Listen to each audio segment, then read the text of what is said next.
안녕하십니까. 이번에는 이제 이재명의 판결에 가장 충격을 받은 두 명, 이 두 명이 과연 입을 열까? 이런 주제입니다. 그 두 명은 누구냐? 바로 이화영, 그 다음에 김만배입니다. 김만배. 실제 배소연이나 정진상에는 입을 열 수가 없어요. 배소연은 크게 처벌 안 되는데 이미 80억 재산을 가지고 있는데 배소연은 입을 열 이유가 없죠. 그 다음에 정진상에는 입을 여나 안 여나 이재명하고 이게 그림자 분신이기 때문에 똑같이 처벌되니까 이렇게 입을 열 리가 없죠. 정진상하고 배소연이는. 그 다음에 그 사이에 이제 좀 약간 아리까리한 게 김용하고요. 그 다음에 김인섭 씨입니다. 그거는 김인섭 문제는 따로 한번 동영상에서 한번 다뤄보고 그 중간에 있는 게. 근데 이 가장 약한 고리, 가장 입을 열 수 있는 게 저는 1순위가 이화영, 그 다음에 김만배. 이 두 명이 가장 진실을 밝힐 입을 열 1순위다. 이렇게 평가를 합니다. 그건 왜 그러냐? 저는 옛날에 성선설 명자 또는 순자 성악설 또는 백지설 타고날 때부터 이게 선하냐 악하냐 또는 이게 백지 상태냐 여러 가지 우리 백가정명식의 여러 학설이 있잖아. 중국의 제자백가 또는 이게 여러 철학자들이 이야기했는데 저는 상당히 한비자나 마키아벨리 이 사람들에게 되게 좋아하고 많은 책을 거의 국내에 놓은 한비자나 마키아벨리 이런 책들은 거의 다 읽어본 것입니다. 이게 인간의 본성을 가장 생생하게 현실적으로 제대로 본질을 인간의 본성을 파악해서 인간의 행동을 기술하고 있기 때문에 예측하고 있기 때문에 가장 이게 생생하게 와닿는 책들입니다. 한비자나 마키아벨리 책들이. 이거는요 결국 인간이라는 동물이죠. 어떻게 보면 우리 인간은요 결국은 을이나 신이하고요 그 다음에 자기한테 이익이 있잖아요. 이익하고 충돌이 되면요 결국에 이익을 쫓아갈 수밖에 없습니다. 대부분은 그래요. 특히 범죄자들은 특히 그래요. 을이나 신이 보다 이익을 쫓는 게 일반적인 인간의 본성인데 특히 범죄자들은 특히 그렇다. 백이 숙제처럼 이렇게 굶어 죽은 사람도 있죠. 을이 지킨다고 백이 숙제처럼 고사리 캐먹다가 죽은 사람도 있죠. 우리 사마천의 사기에 제일 먼저 노는 게 백이 숙제 열전 아닙니까? 근데 드문 일이고 특히 범죄자들 세계에서는 드문 일입니다. 그러면 이화영이나 김만배도 결국에 주판알을 굴려보는 거예요. 이익을 자기 살 길을 생각해야죠. 그게 본능인데. 자, 이화영은 이게 일단 이재명에 대해서 일단 이게 을이나 신이 자체가 없어요. 한 번도 이게 이재명하고 인간적으로 엮인 적이 없어요. 이화영은 이해찬 계잖아. 그러면서 이재명이를 뱀같이 간사한 자다, 뱀 같은 자다 이러면서 김성태 회장인데 이재명을 욕을 했잖아. 뱀 같은 자라고. 그러면서 이화영이가 부인한 데는 뭐라 했습니까?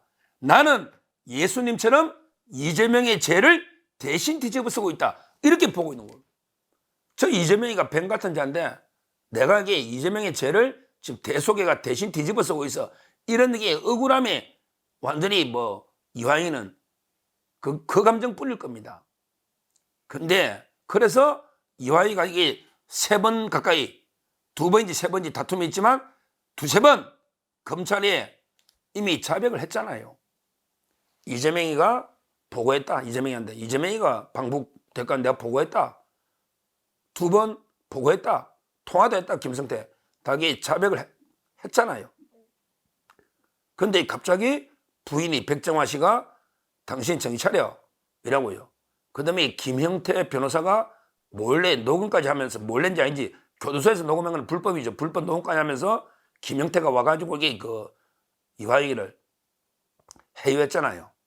그러니까 이제 그 이화영이도 머리를 굴려보니까 주판 하나를 굴려보잖아. 야, 내가 지금 여기 그 자백을 해도 지금 여기 자백을 해도 보세요.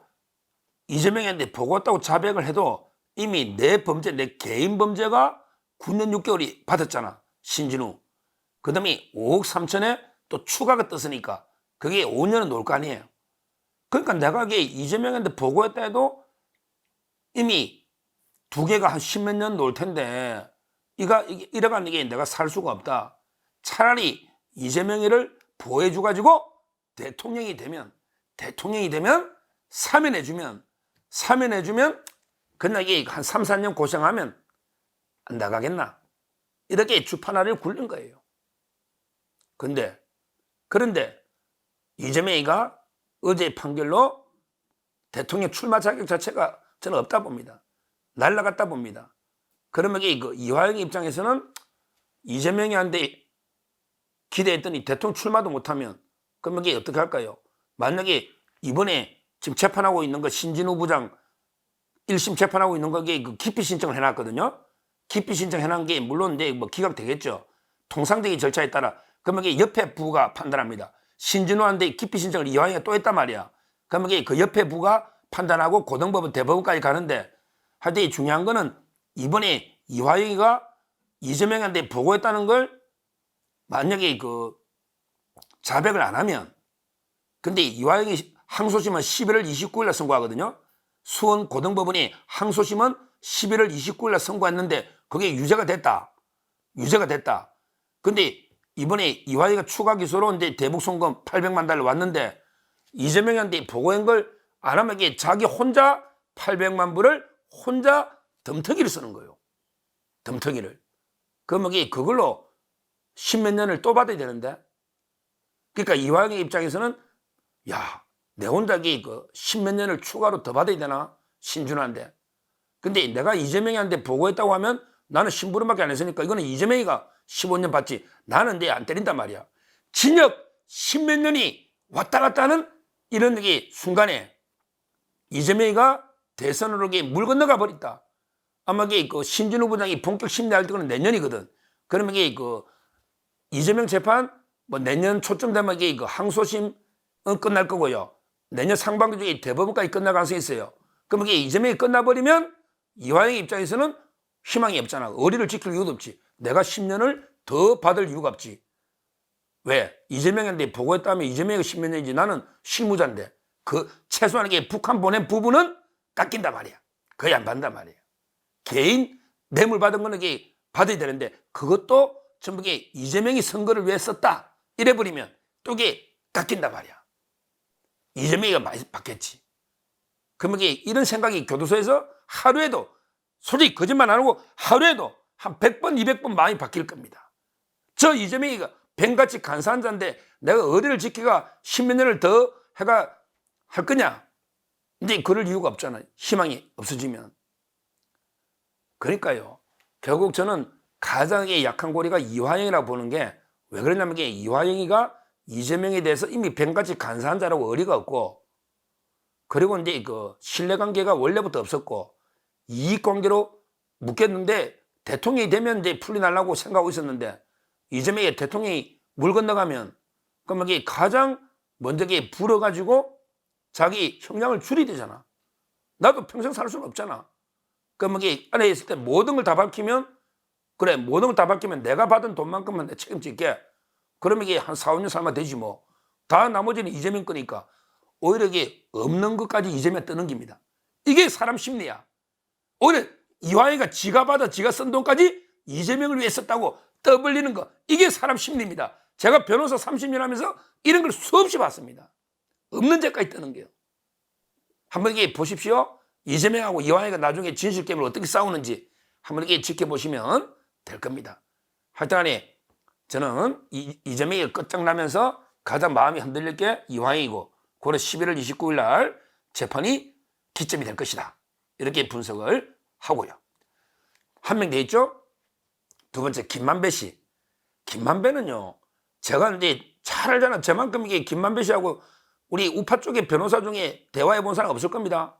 제가 최윤길 의장 변호 2년 이상 하면서 김만배 씨하고 계속 재판하고 끝나고 이야기도 많이 하고 참 저도 이게 독특한 제가 성격이라서 사람 만나는 거 좋아하고 좀 그래요. 제가 술 좋아하고 좌파들 잘 어울리고 좀 그런 스타일입니다. 방송할 때도. 그러니까 이제 그 김만배 씨하고 많은 이야기를 해봤는데 김만배 씨가 처음부터 그랬거든요. 남욱이나 처음에 그 남욱이 잡혀올 때부터 야 우가 제가 또 좀 서정욱이니까 우가 야 우리 그 이재명이 대통령 되면 끝난다 이 사건은. 그냥 2, 3년도 안 간다. 끝난다 이 사건은. 이재명이 대장도 다 결제해 주는데 뭐 이재명이 집거할 때 우리 걸 어떻게 할 건데 이재명이 다 해준 건데 이런 식으로 우리는 어떻게든 이재명 대통령 만들어야 된다. 그럼 어떻게 만들어? 대장동의 몸통은 윤석열이야. 윤석열. 이렇게 해야 된다. 그래서 신앙님이 하고 지금 이게 재판받고 있잖아. 보석 청구해놨더만. 보석 받아주면 안 되는데 보석. 그러니까 이제 그 신앙님이 하고 이게 그 공작회가 1억 6,500 주고 그거 가지고 이제 그때 윤석열이가 조우영이한테 커피 만 잔 타주고 그냥 못 마시게 버린 것처럼 수사를 그때 박영수한테 로비 받아가지고 못 마시는 것처럼 이런 식으로 공작을 폈잖아요. 이것 때문에 0.73 차이 났다고 저는 봅니다. 이거는 그 MBC나 대대적으로 뿌리거든. 마지막에 이재명 측도 딱 준비하고 있다가 딱 보도 나오니까 대대적으로 막 근데 다 발송했단 말이에요. 전부 짜고 한 거 짜고 이재명 캠프하고 짜고 한 거예요. 이재명이는 공산주의자처럼 우리 거 뺏어갔다. 이 아이디어도 김만배 씨한테 놓은 거거든. 근데 이재명이가 야, 저 사람들이 내를 공산주의자처럼 다 뺏어간 것처럼 뭘 다 뺏어가? 이익이 1조가 넘는데 뭘 다 뺏어가? 어디 이 말도 안 되는 소리를 하고 있습니다. 근데 김만배 씨가 지금은 이제 이재명이가 대통령 될 거 하나 믿고 계속 의리 지키면서 안 불고 있잖아. 특히 천화동인 428억이죠. 다 정산한 게 나와 과정이. 그 과정이 다 나옵니다. 녹음에. 막 뭐 빼고 뭐 더하고 뭐 빼고 이게 428억인데 이게 김만배 씨가요. 처음에는 그분 거라 그랬어요. 김만배 씨가 그분이 이재명밖에 더 있냐고. 그랬더니 갑자기 이제 우리 유동규 쪽으로 하고 김만배 하자. 갑자기 유동규 거라 그래. 유동규 씨가 뭘 힘이 있다고 428억을 줘. 일개 본부장인데 모든 권한은 성남시가 행사하는데 뭘 유동규가 해. 그러고 나서 이제 지금은요. 그래. 너가 아무튼 너 까기가 내 거다. 와, 지금 자기 거래. 그 정량 녹취록이 수없이 자기 거 뭐 자기 부인이나 자기 이름으로 해놨지 1호를 왜 이화영의 보좌관 출신으로 그게 천화동 1호를 해놨습니까? 그게 말이 됩니까? 말이 안 되잖아요. 이제 자기 거래. 그거는 게 어림도 없죠. 저는 이재명이가 완전히 대통령이 끝나면요. 김만배 씨도 흔들립니다. 이재명을 위해 의리 지켜서 나도 이제 평생 대장동 선고되면 한 30년 놀 거로 보거든요. 30년 놀 거로 봐요. 그럼 내가 한 30년 삶에게 평생 사는데 나도 이게 자백하면 지금 유동규나 남욱이 정영하게 지금 밖에서 막 활보하고 다니고 유동규 방송도 하고 걔 노잖아. 나도 이게 자백하면 나갈 수 있을까 보석? 이렇게 생각할 거 아닙니까? 할 거 아닙니까? 그러니까 제 말은 김만배 씨도 이재명이 끝장나면 의리 지킬 필요 없죠. 김만배하고 이재명이는 의리가 없어요. 원래부터 이해관계로 만난 거예요. 돈 벌려고. 그래서 저는 결론적으로 이재명이 어제 판결로 가장 흔들리는 사람은 이화영과 김만배고 아마 이제 조금 더 지켜보시면 되겠지만 상당히 자백 진실을 밝힐 가능성이 높다. 한번 지켜보시면 제 예측이 맞는지 한번 지켜보시면 되겠습니다. 감사합니다.